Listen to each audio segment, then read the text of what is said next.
Let's see. So today, I'm excited. We have one more person coming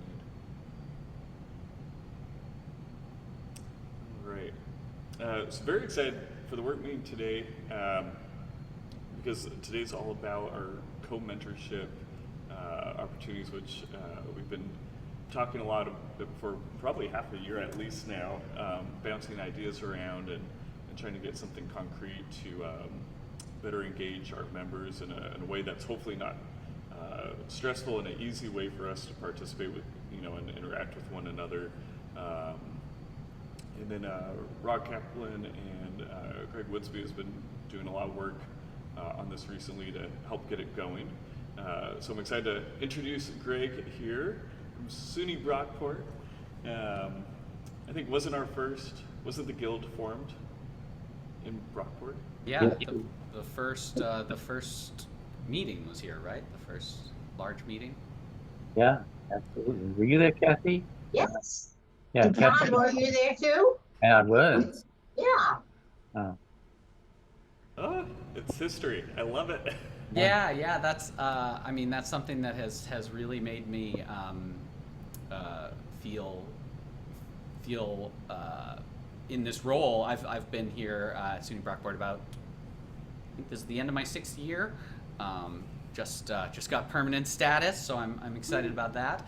That's appreciate that. And I remember, I was in Boston before this. I played for Boston Ballet for the school for a while, and then was playing for the company for about a year before I moved out here, and Dean College out there, and I got connected, I forget exactly how, to the guild, and I remember seeing, all of just like pouring through the forums was huge for me.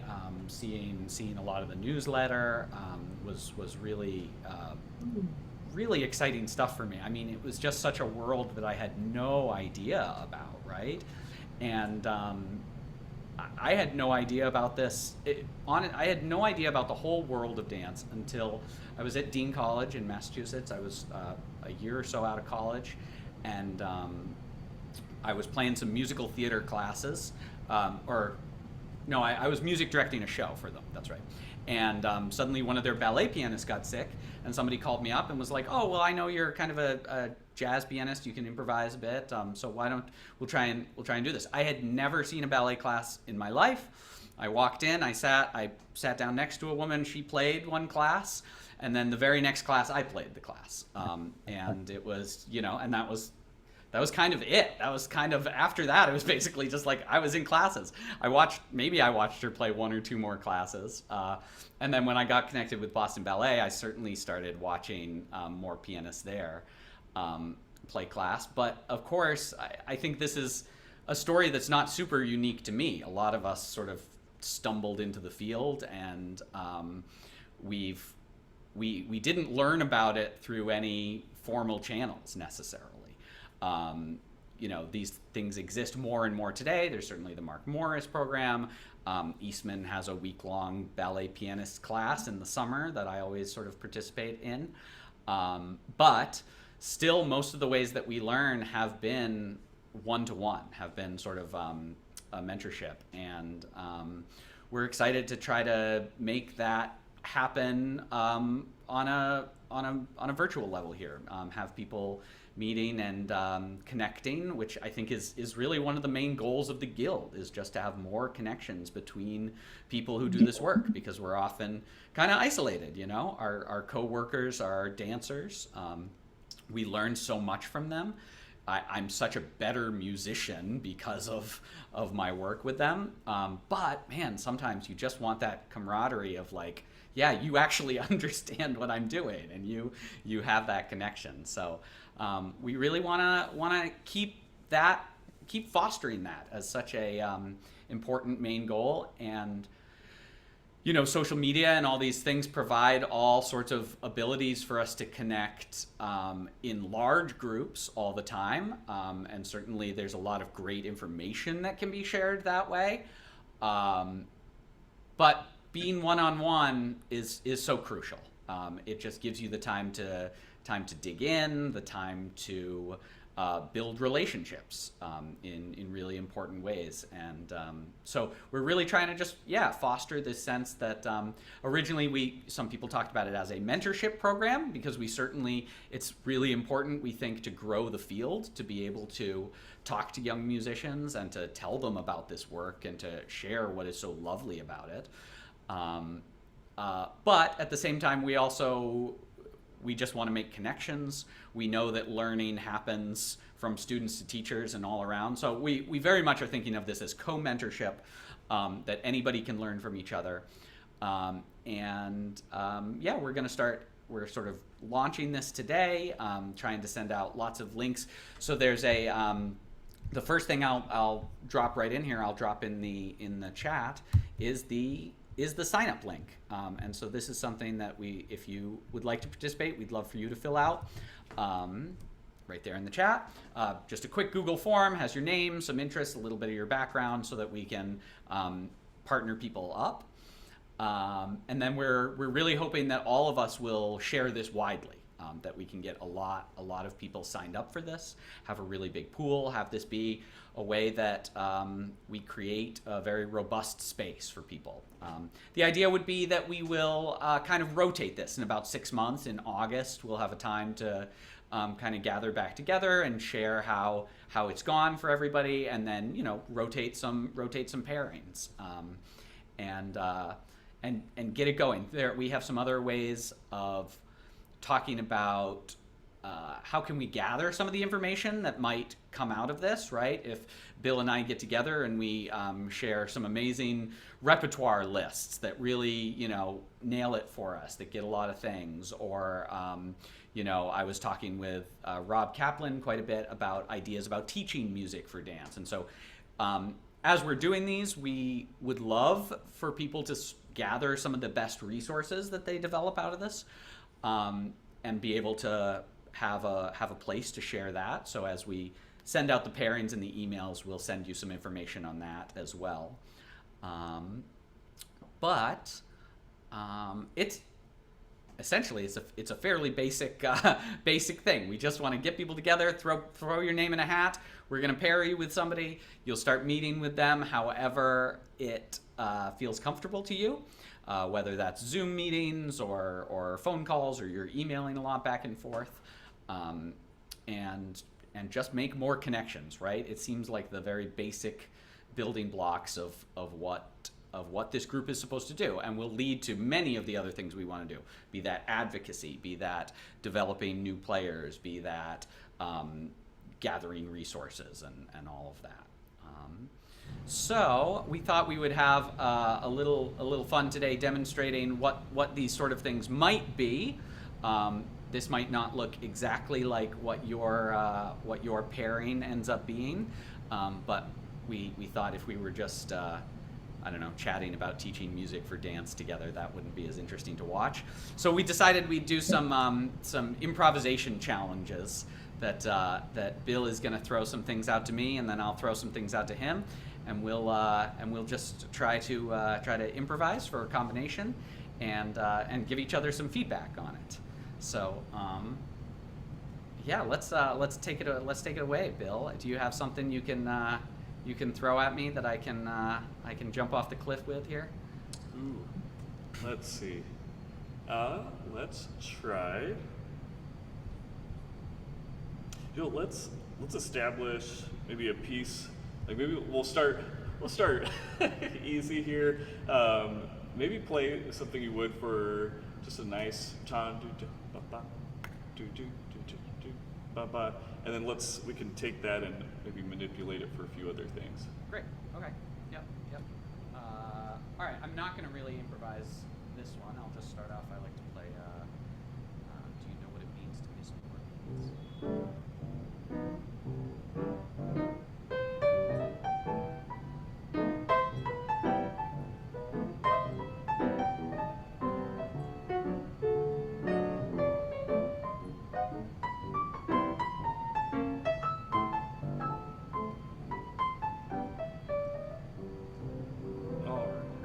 Beautiful. I recognize that tune. What is it? Do you know what it means to miss New Orleans? Yes, that's right. Yeah. Oh, beautiful. Is it okay if we keep this structure, that melody, or? Yeah. All right. Let's try. I'll take you through some of my fun things I love. This is like practice at home because it's hard to practice without the dancers. Like without them in front of you, how do you practice for this? So I feel like one of my techniques is trying being so versatile in how you can manipulate things in real time to adapt to them because you never know. And when you think you know, they surprise you with, let's do it again faster. Yeah. So let's try this. What if we take this and let's take it into a 3. Okay. Goes toot and out, toot accent in and in, please, toot.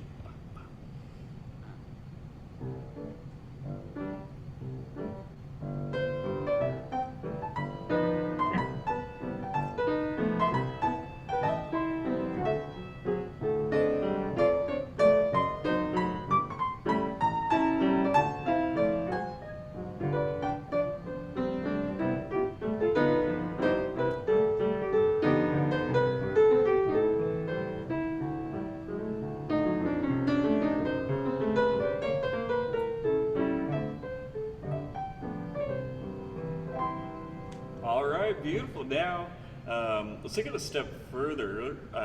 Let's play with articulation. Okay. So let's say there was lift, whether it's a dégagé or anything where it gets off the ground. Let's say it's there's a lift on. Let's see. You can make it easy, like odd counts. Do do and ba ba do do ba ba ba bum bum bum ba ba da do do. So some sense of lift on odd counts here. All right.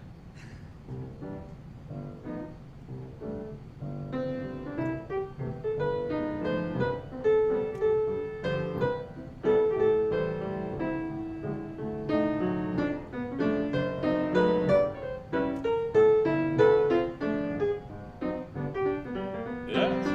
How I feel.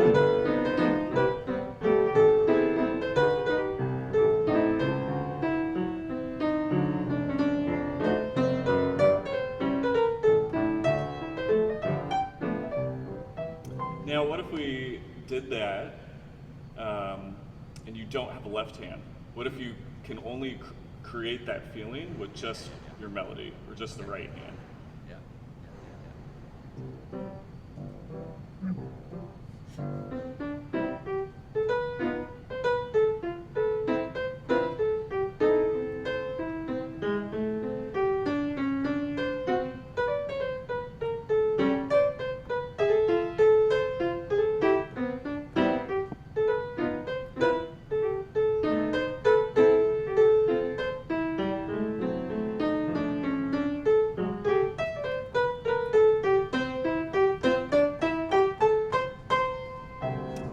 It's hard when you take out Oh yeah. the structure with the left hand, but I really feel when you lean in, da, ba, ba, da, there's almost like a little crescendo in there too, or if you pedal or whatnot. Now you probably could have guessed this was coming. Can we do the same thing, but now only your left hand? Okay. Only my left hand. Maybe lift up. Okay.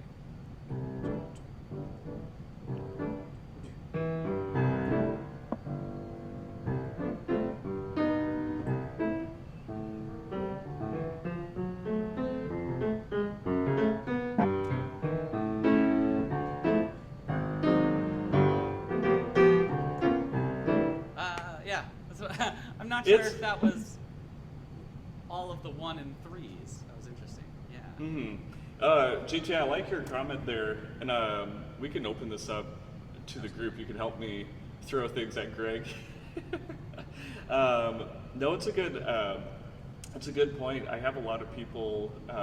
JT mentioned, pedaling crescendo. You could add silence on the main beat. I have a lot of people. They start to play for like Grand Bot Ma, and they go do do do do do rawr, and they give like, a huge accent at the top. But I always tell them, I said, yes, that makes sense because that's the big picture. But I said, really, for the dancers, all the hard work came before that Yes. moment. Yeah. So maybe making it instead of like, I always think of like wind instruments. Can you make it an air release, or if you're playing a string instrument, can you release the bow and have that be the top of the picture? So yeah, JT, do you want to add to that? Maybe you could try adding silence on one, or the odd. No, I beats. was suggesting afterwards that dun. Yeah. So like you would leave more silence before coming in after the release. Yeah, let me try a little bit of both of those. Let's give this a shot.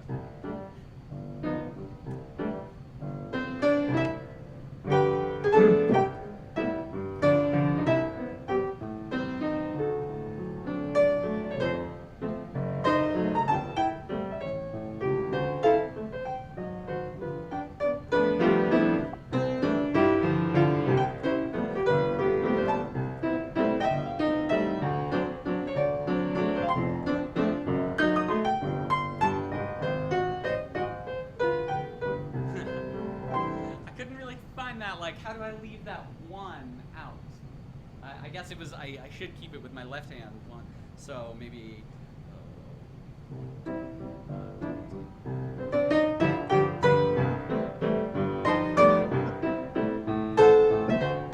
something more along those lines.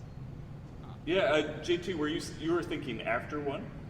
Yeah, that's what I kind of did. I felt like the first Yeah. time. So da da da da da. Not even playing the 2 and the 3. Da da da da. Or like going 3 and da 1 and da da.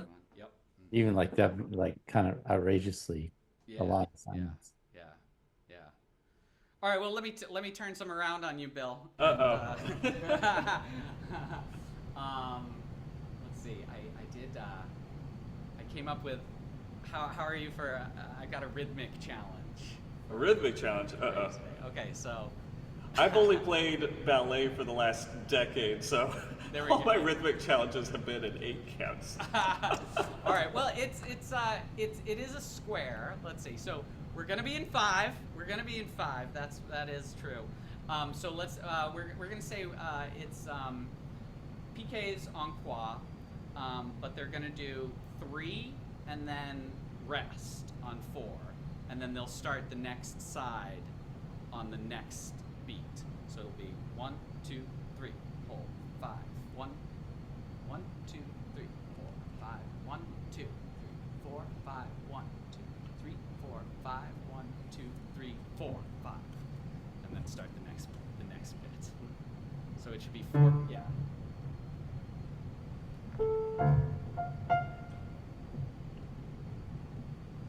So we get 1, 2, 3, hold 5. 1, 2, 3, 4, 5, 1, 2, 3, 4, 1, 5, 1, 2, 3, 4, 5, 1, 2, 3, 4, and then it starts the next. Oh, the PKs change count. Yeah. So the PKs, there are 3 PKs and then a hold in each part of the encore. Front, side, back, side, front. We'll actually do 5 of them, right? Because the 5 groups of 4 in the 4 bars of 5. So front, front, front, hold, side, side, side, hold, back, back, back, hold, side, side, side, hold, front, front, front, hold, and then it starts again on the side. Is this truly in a 5, or is this Yeah. over an 8 count, and No, they it's just keep pushing no, it's back? truly in a 5. So Okay. I'd have to. I might need you to demonstrate this. I know.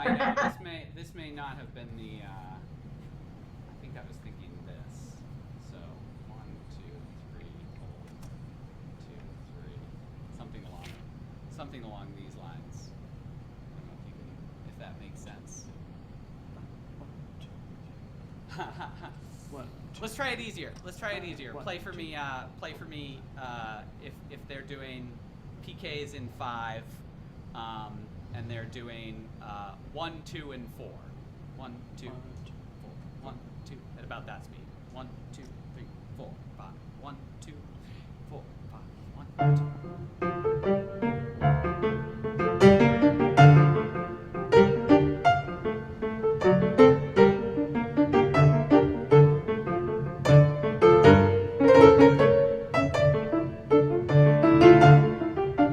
One, two. What were the counts again? One, two, I and think four? I was doing 1, 2, 1, 2, 3, 4, 5. 1, 2, 3, 4, 5. 1, 2, 3, 4, 5. Boom, boom. And little PKs. Yeah. I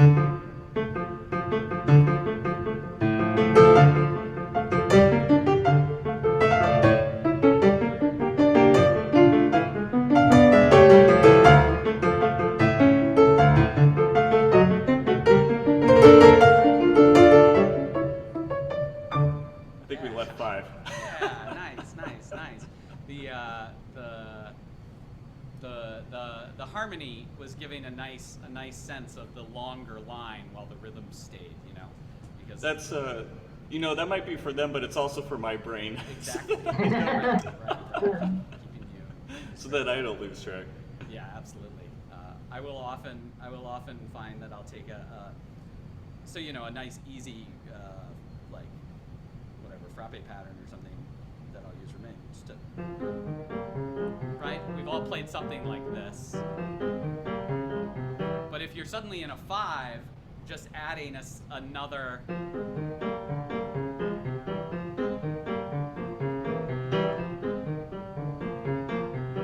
another note in the chromatic passing, right, will allow.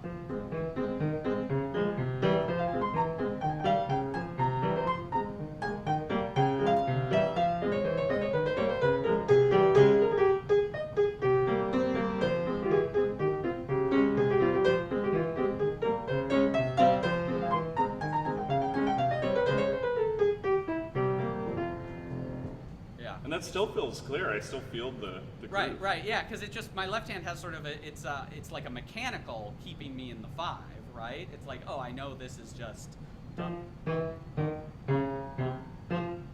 and that'll cycle through, and then I can sort of keep that lock solid and put all the color in my right hand, Of course, I wish then our the teachers left would hand- do more creative meters Yeah. in ballet class. I think a 6 is as challenging as we. You're like, ooh, a polonaise. Is that? Yeah. Cool. Let's see. Does anyone else have? Yeah, you want to throw something at us? Anybody got a fun little game for us? See where we can go.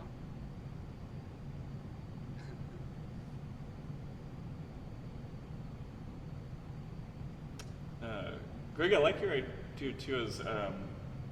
And I find this helpful in practicing and preparing for class, like accompaniment figures. I think one of the scariest things, some of the things that make me sweat in a class is you start playing, you're playing at the tempo that was given, and then you get the big, ooh, and they really wanted it slow, but not even just like a couple of clicks. It's so much slower that you wish you had picked a different piece. Right. And then kind of like Karen McIver has talked about, what gear you're in.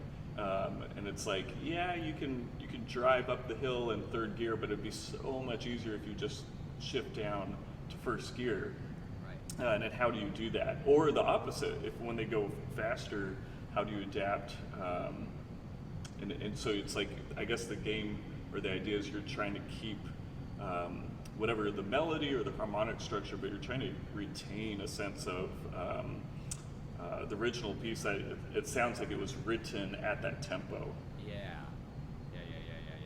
Yeah. That always makes me sweat, because it's like, ooh, especially when people slow things down or right. And I always feel like, how do I maintain the same sense of energy? I think that is in a sense, right? Like the tempo has to be slower, and if I had started at that slow tempo, it would be, getting that sort of energetic sense might be there. But I wonder. Let's see if I've got one that might work for this. This is a nice what is this? This is a some Shostakovich thing.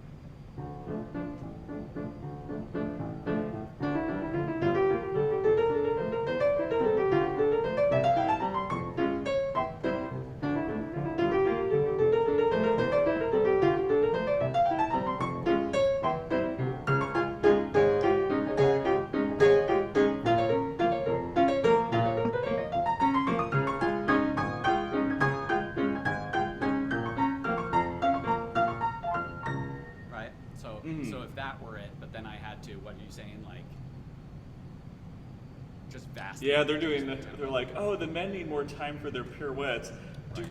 do, do, and turn, away, and top back.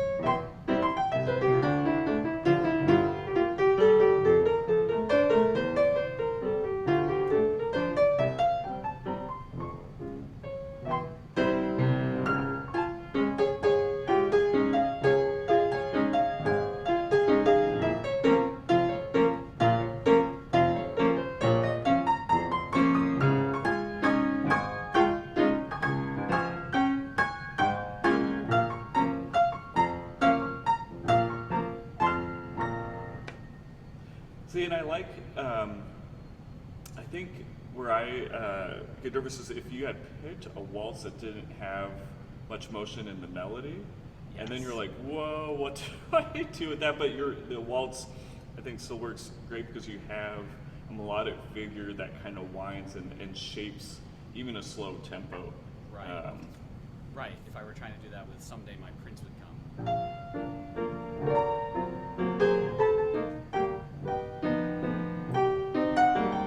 I'd have to throw in some more notes, connect things, make it almost more, yeah. I know they have. I feel like. Do you have like the rep that for certain things? Like if I see, oh, this is kind of slow. It's like, I am thinking, how can I? Are there pieces out there with subdivisions?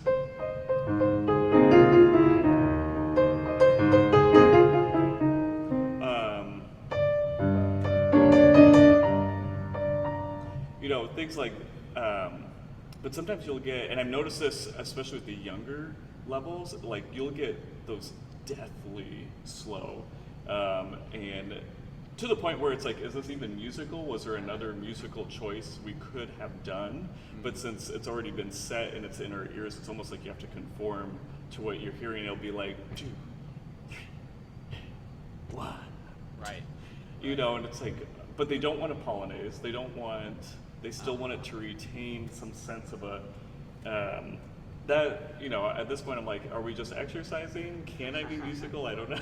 Right. And how do you make those ones all sound? And sometimes it's like, well, is this almost like Rondesham territory? Can I make the left hand take over some of that responsibility or? Yep. Yeah, I was just thinking that. What if it's figures in the right hand and melodies in the left hand at that point, right? Mm-hmm.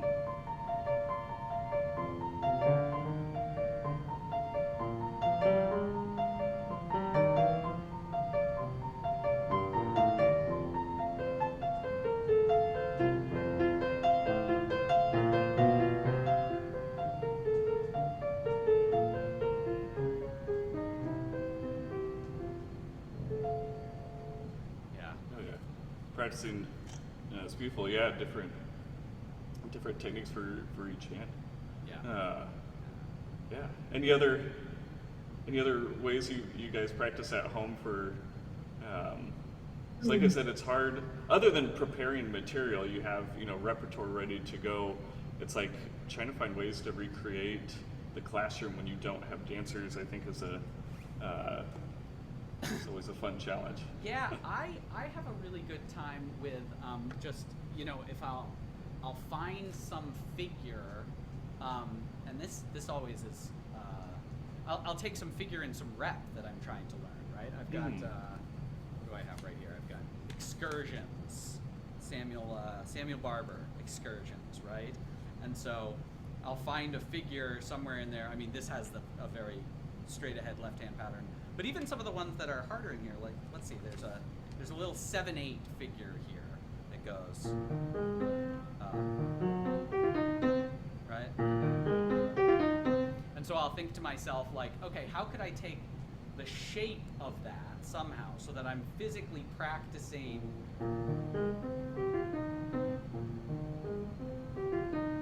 something about that, but really make it work for whatever the exercise is, you know?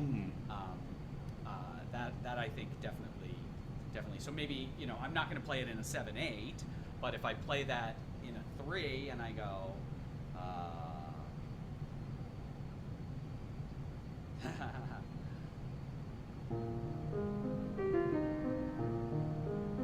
no, I'm playing that in 5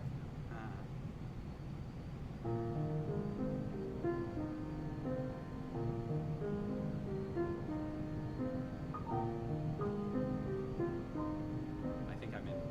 Sorry, I was in 5 again.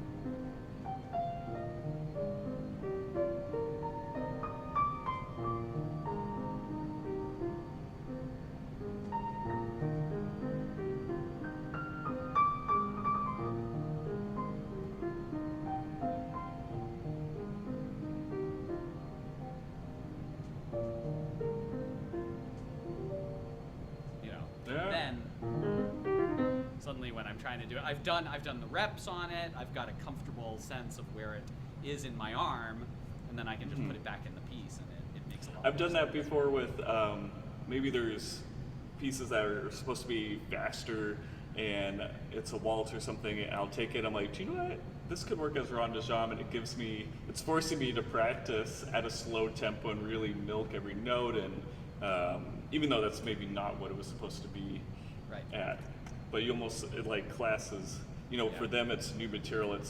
You're hearing something in a new way, but it's also helping you. Yeah. You know, some games I'll do, I'll take a piece and I'll literally try to change it. Like there's all the, you know, you can change meter and you could change harmony, you could change major, minor, whatnot. But I'll literally go through everything. Can I make it a waltz? Can I make it a tango? Can I make it different kinds of waltzes? Can I give it a Spanish flair? Can I give it a Viennese and a little bit lighter? But starting with something that's totally unrelated, like you know, that little polka, it's like, okay, can we make it, and go through the list, like, can I make it a waltz?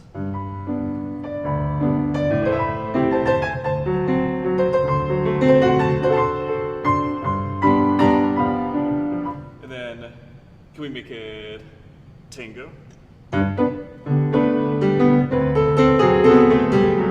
Can we make it more fondue?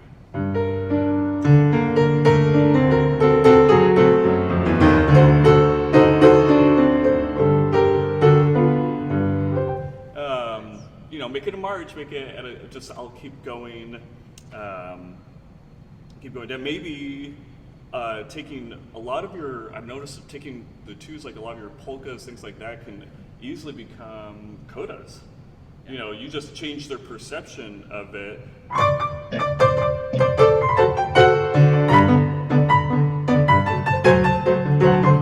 You know, and now you got piqué turns, you got fuente turns, you got all the things, and I didn't even have to learn a new piece of music. Yeah. Yeah, that's great. Well, you know, yeah, thanks for doing this. I think this is the sort of thing, man, I would love to, like, you know, I know, get together this every is- 2 weeks and do this with you, right? Like, that would be a blast to do. Oh, I love that. Yeah, absolutely. So this is the sort of thing, and maybe that leads into some discussions about, right, other aspects of our work, or other things that we're doing. We certainly think, you know, this could be done. There are many topics where you know, people could connect on. I also do a lot of, I'm going to flip this other camera around here a little bit, I'll just show you guys. I do a lot of modern work where I usually strap these bells to my ankle, but, you know, I play percussion and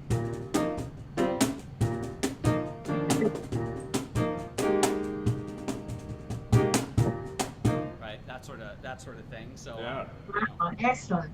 yeah. I've been developing that for a while. You know, I realized it was a while ago. I realized, like, this motion, we're all pretty good at this motion. All of you can come out, I'm sure. Right? Like, but you just take that and you just. So I just started doing that for a while at first, and then, eventually I put some bells on my ankle, and I was just tapping my left foot. And then these days, it's really grown to a whole sort of one-man band thing. But so I think these connections will be great to foster, and I hope we can really take that link that I just sent there, and try to spread the word to people. Try and say, like, this is. It's next best thing to being at a conference, but my only concern would be what time are you going to have it? Most musicians are playing classes at this time. So we're going to connect people directly, right? So Kathy, if you and John ended up being paired, we would simply ask on the form. It says what's the best way to get in contact with you, and you and John are just going to set up your own time, right? And it's just going to be individual one-on-one. It'd be one-on-one. Yeah. Oh, but it's also wonderful to see it as a small group. This is great. Yeah, definitely. Well, and then I think the hope is that we get a bunch of those one-on-one connections, and then we can have some gathering times where people share, like what we just did, some of the things that have been the most helpful to them. Will be really. Well, what you did this morning was terrific. I found it fascinating. Thank you. And then Greg, a couple of questions. Greg and I had fun, playing at the piano, and this, I love these ideas. This exchange is helpful for me going back to the classroom and the studio. But, I'd love to, for anyone out there teaching music to dance or dancers, that's a way. This doesn't have to be directly about playing it. As Greg, you mentioned, you could connect over many different ideas. I'd love to connect with someone who's doing your rhythmics in classes, chat about that. That could be a great mentorship opportunity for me personally. But just as an example, maybe it's you're writing music. Maybe you do you collaborate with other musicians and gain ideas for the process. I know Mariana had a presentation a while back, and some people were asking about that, like, oh my gosh, how did you, what was the timeline for this? And you had site-specific work. How did, you made sure everyone was comfortable in this space. So this mentorship thing, I think, could have so many shapes and forms depending on your interests. We want, this to be valuable for everyone. And then Greg, did you mention, are we as IGMD pairing people off based on what they turn in? Yeah.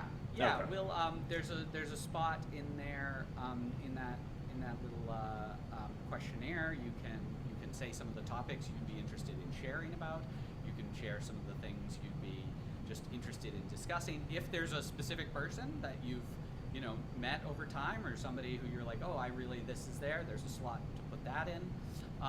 We'll just fill out that information, and we'll just start kind of pairing people up and getting it going. I think we're going to discover so many surprising little things about, I think people in this field are creative, and we are wide-ranging. We think beyond some of the narrow focuses that, I think sometimes, unfortunately, a modern music education can kind of put us into boxes. Everybody thinks they're going to go be a soloist, whatever, right? It's geared towards a very specific path, and once a group like this is people who have already branched off that path, right? So and have all these senses, and I think people will discover a lot of things about each other, and a lot of great connections. Yeah, and it should be fun. I look forward to this and being able to see who I'm connected with. Yeah, I'd love to just sort of open the floor up for the last 10 minutes here, and any questions people have about it. I'd love for you all to just briefly introduce yourselves as well.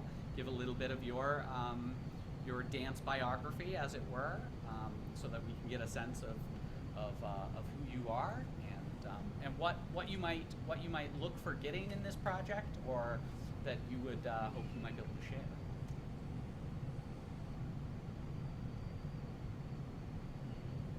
So if anybody wants to start, just introduce yourself, say a little bit about where you play, what your background has been. Now, I'm going to be real quick because Owen Rockwell isn't here.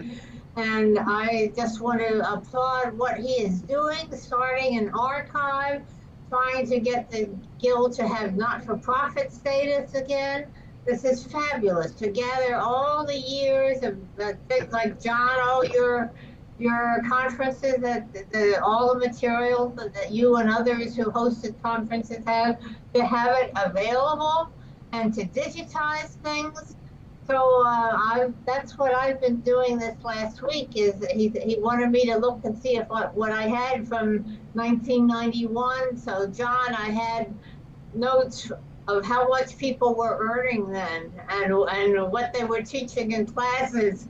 I had a few notes. I didn't have much at all, but he wants people who kept through the years. The Guild had conversations, and he hoped that people somehow kept those. I didn't keep them, but maybe other people did. But this is going to be a fabulous long-term thing, and if he gets not-for-profit status, then hopefully we can get some major funding to help him. But it's I can't say enough wonderful things. And he was hoping to have a conference in October there. That would be fabulous.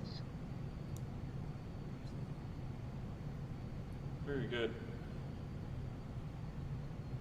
And what's No, it's been my experience teaching Zoom classes that you really have to call people out to make them share. So I think you should call names and have CT, what a great idea. How about you? Oh, well, I'm not quite the pianist you are, and Bill. I actually started my career as a harpsichordist. So piano has always been.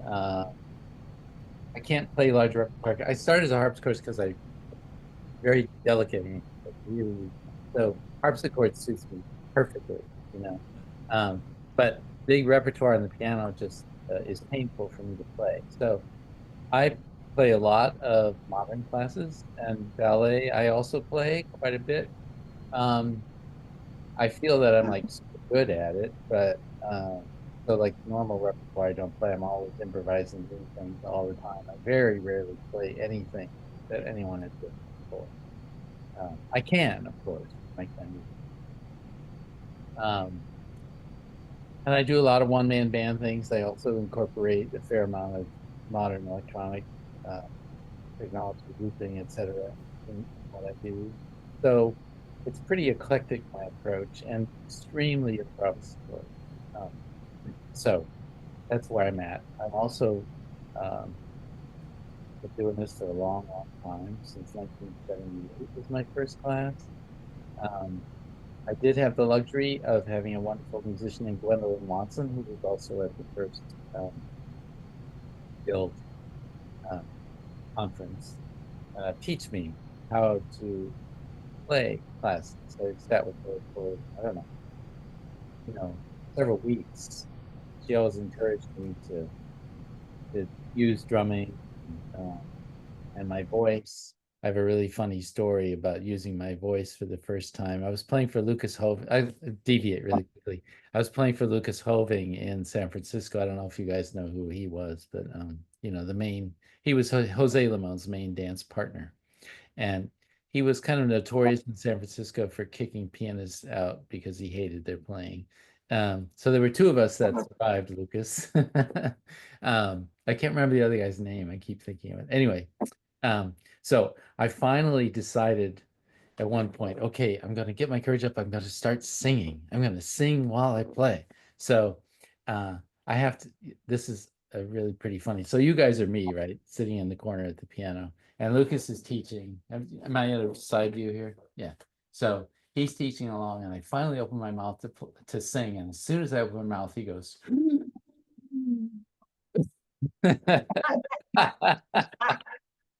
And it was quite intimidating. But I started taking singing lessons, and on my 40th birthday, I gave a leader recital, and so take that, Lucas. So I also sing, which is really I find a very effective instant way to get at the dancers' bodies. So that's a really cool thing. So anyway, JT, that remind me of I think I was at the Brockport conference. I'm trying to remember what year. That was in the 2000s. But that was the first time, I think it was Claudia Howard Queen was playing. She was one of the people yeah, that Claudia giving is great. examples. Oh my goodness, and it was the first time I ever heard someone sing in a class, and it just, I've never felt that. It was so visceral, so different and unexpected, but no, it's beautiful. Is it Muwan? Good to see you. Thank you for joining us today. Do you mind introducing yourself? Sure. Nice to meet you all. My first meeting ever since pandemic. My name is Hina, and I have a pen name, Muan. So either way, I'm happy to be called. I did a little bit of ballet accompaniment for about 15 years ago in South Korea. And then I came to the US and I got my PhD in composition. So my main priority is making music for dancers and perform it, or I also love making dance films. So, and another huge interest I have is teaching music for dancers too. So last year I was teaching composition at a university in Seoul, South Korea. So I taught some like string quartet, orchestration, or chamber music, and I would love to combine like teaching composition and teaching music to dancers, like those.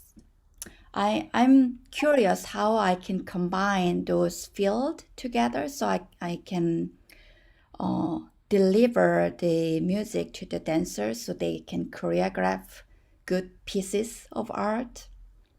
And yeah, so that's my passion. And I'm also, I'm a big fan of non-Western music, although my native language is piano and Western music. So while studying in California, I did a lot of non-Western music courses, and that became the source of my doctoral dissertation. So I composed the music for the Arab flute, ney, and then the flute, the Western flute, and then made it for dancers. And then so that was my dissertation topic. And then I'm trying to make it dance film now. So yeah, it's a long journey that I started before pandemic. So I am very excited to be back to this meeting because I tried to join one in Seoul, South Korea, but it was like 2 a.m., so I was too sleepy to join. And now that I relocated back in California, so it's good time to join in the meeting again. It's only 8 or 9 a.m., so better than 2 a.m. Yeah. So Excellent. That's great. I know there were some people as we were chatting about this at the last work meeting in February. There were some people who were chatting a lot about composing and how they've, their methods of connecting with people, even just some of the business of it, right? How do you make sure you've got the rights to it, and how is that going to work depending on where you're doing it, blah blah blah, a bunch of things like that. So. Yeah, I definitely think that's a great topic for this sort of thing. Being able to share compositions, being able to man, what a lovely idea it would be to have, like, um, you know, that, okay, we had a pool of compositions by members of the guild that we could hand out to, you know, freshman choreography classes when you know, the teachers are saying, okay, well, you can't choreograph to something that has lyrics, right? You can't, you know, when they're trying to, like, sort of pull students away from some of their natural habitual things that they want to, you know, naturally do. That could be a great resource to connect, you know, and like, yeah. Anyway. Oh, that's... Well, thank you for joining us. And then speaking of joining very late at night, Queenie, is it midnight where you are? Hello, it's Huini. It's from Taiwan. Now it's 12 o'clock in Taiwan. Yeah, midnight. Yeah, because I just got Owen's later email. He asks whether it's too late for me. Yeah, so I think it's okay for me this time. Yeah, because there's sometimes I also work. It's very late, so it's okay. Yeah, but you know, before a little bit lazy to go. Yeah, so didn't show up. Yeah, I major in composition. I'm the composer, yeah, and but from my graduate school, I'm so interested with the dance and the theater, so I try to collaborate with them, and then you know, we needed to find some job, and it's one my classmate, because she have some job to play for the dance. I think it's a modern dance. Yeah, something like masagram or something technique. So I said I would like to try to have this job. Then I just play for the dance and play music, because I like see the you know, dance for me is so attractive. When I play the piano, I saw the beautiful body and the beautiful movement. And my music with them is very touchable. So I had this job. I think it's almost 25 years something already. Yeah. So now it's sometimes I play the modern dance, play music for the modern dance, contemporary dance, or play some music for ballet also. Yeah, I think it's very interesting, you know, because sometimes when I play the music for the different catalog dance, I needed to find out the different character music for them. So it's a kind of adventure, also a challenge for and you needed to have a very quick think about how to improvise the music for this dance. I think it's a interesting job.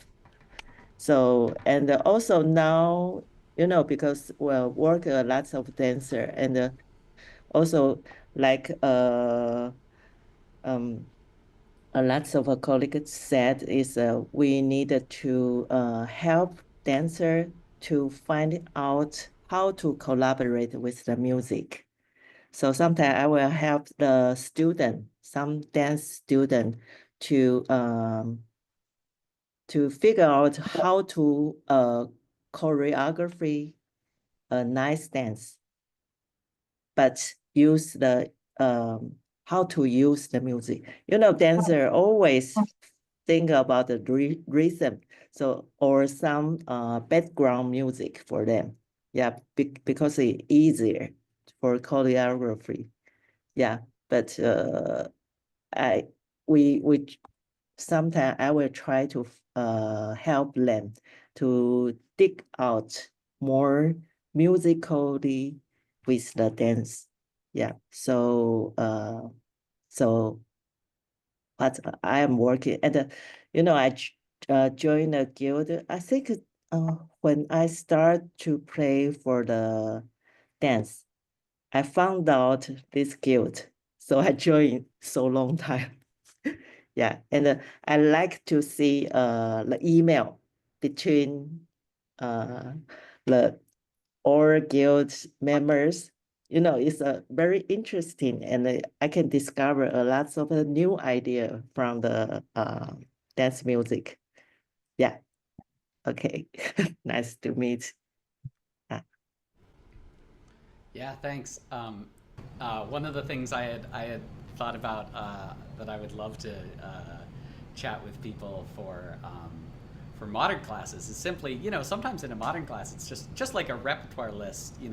Definitely can help as you're starting ballet classes. Just people sharing some like little grooves that work great for them for classes like that. So one that I had years ago, I found, I think the book is around here, but it was a book on montunos, and it had one that was really particular about sort of bata rhythms, and it just went like this. It was just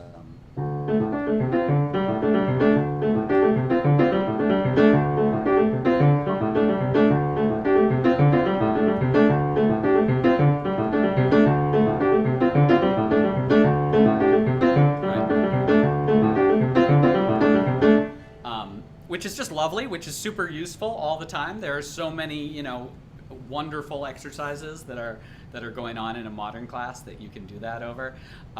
John, that reminded me, I as I started playing modern classes and doing some of that stuff, I always found that singing Cuban folk songs over that worked really, really great, because the people don't understand the words, so they're not necessarily distracted, right? And you can sing,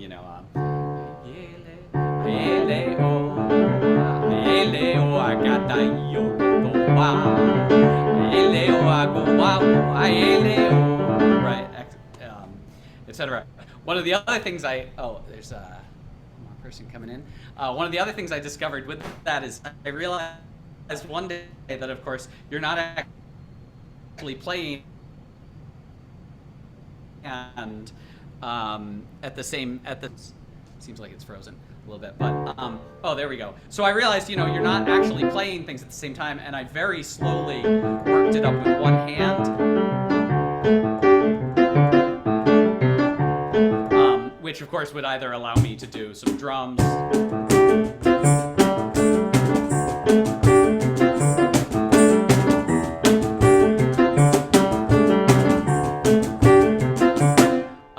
so that one has been a really great, a nice little groove that served me well so many times. I'll change keys with it, or but I think sharing stuff like that for the modern stuff would be fun. John, I'm sure you've got to have a bit of a catalog, right, in your brain of like, oh yeah, this is a great groove that works.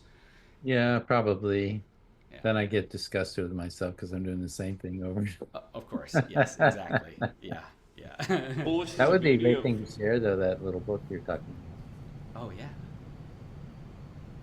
I was going to say, the beauty of meeting like this is, maybe just that, I think the co-mentorship could be the two experts in the field, and it's like, you know what, I'm kind of bored with my ideas right now, and you hear someone else in that exchange can kind of spark a new fire there. Well, great. A couple. Yeah, Rob. Rob's been Rob and I have been meeting, chatting about this co-mentorship thing happening, and Moises, glad for you to join us. If you guys want to just, if you wouldn't mind giving yourselves a quick introduction, we're kind of on the back end of it. I don't know if people's times got a little messed up. We're sort of on the back end of the meeting, but What time did it start? it started. Well, I guess I'm Eastern time, but 10 Which- Central. Daylight saving time. What time? I Daylight know, saving time. but what time daylight savings time? We don't change our clock. 10 a.m. See, there you go. We started So- over in Toronto. Oh, Rob, I feel your pain. I know Arizona doesn't. I we can't just keep changed track. This weekend. plus being retired, I have no idea what day it is. Well, it's good to So- see you still. So it started what time Eastern time? 11 a.m. Eastern time. So, yeah. Sorry. Oh, that's all right. That's all right. We've been having a nice time sharing, giving some improvisation challenges. It's been nice. But yeah. Is it Moises? Is that how? Yeah. I don't know if you'd mind introducing yourself, saying a little bit about what kind of playing you do, what you're where you're at. Well, hello everyone. Sorry, I don't know in what time the meeting start. I'm from Chile, South America, and I was checking 10 CST, right? Here in Chile there is a difference of 3 hours according to that time. But I'm not too sure if maybe you start very, very far from that time.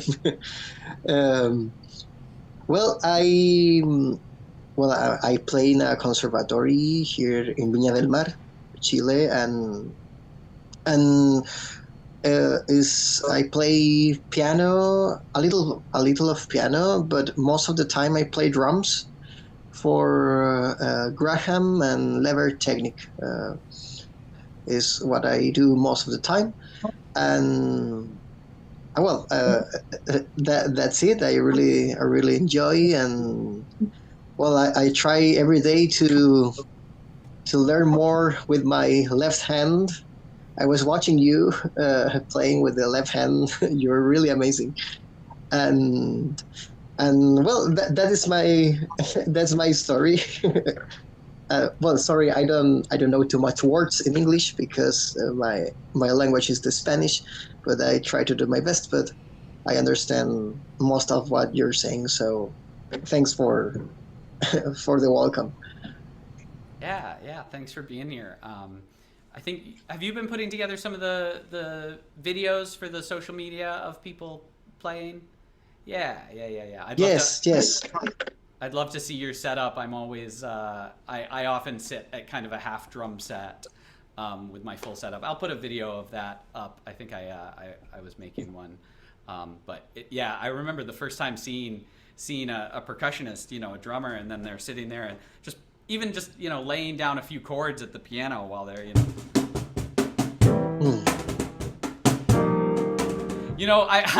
here's a great question I've been trying to get people to answer. So when I was first doing this, I was always playing on upright pianos in the studios I was at, and it was very easy to take a drumstick and just stick it in the pedal so that the pedal would stay sustained, which is a very nice thing if you're trying to, if you've got bells on your ankle. And these days I have been trying to learn how to pedal with my toe, and I have this tiny little hi-hat that's about that tall, and I try to do that with my heel because then my right hand is on. I jump down some rabbit holes for sure, but because I can't on a grand piano, I don't have a way of sticking anything in there to keep the pedal down.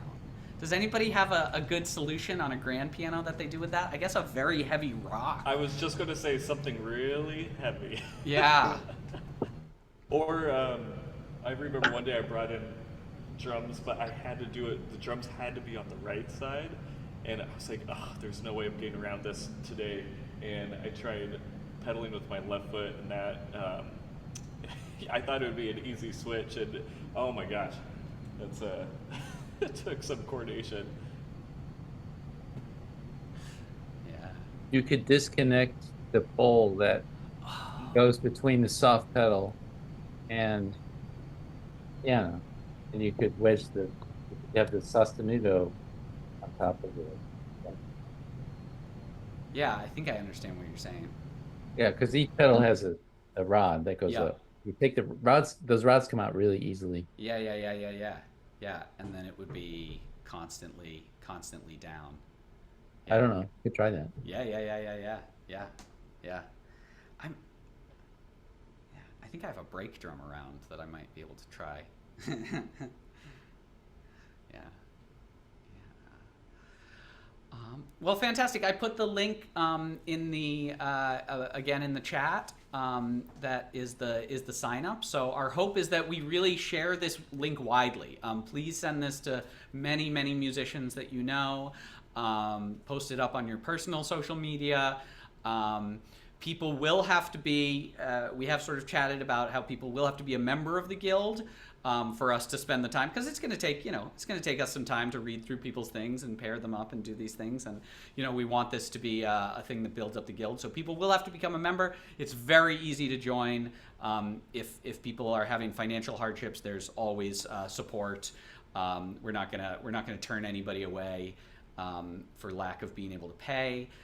There's help with all that, and we really just want to connect as many people as possible with this. So please yourself, if you guys could fill out those and submit that, and and share it widely. I think this is going to be a really fun and exciting.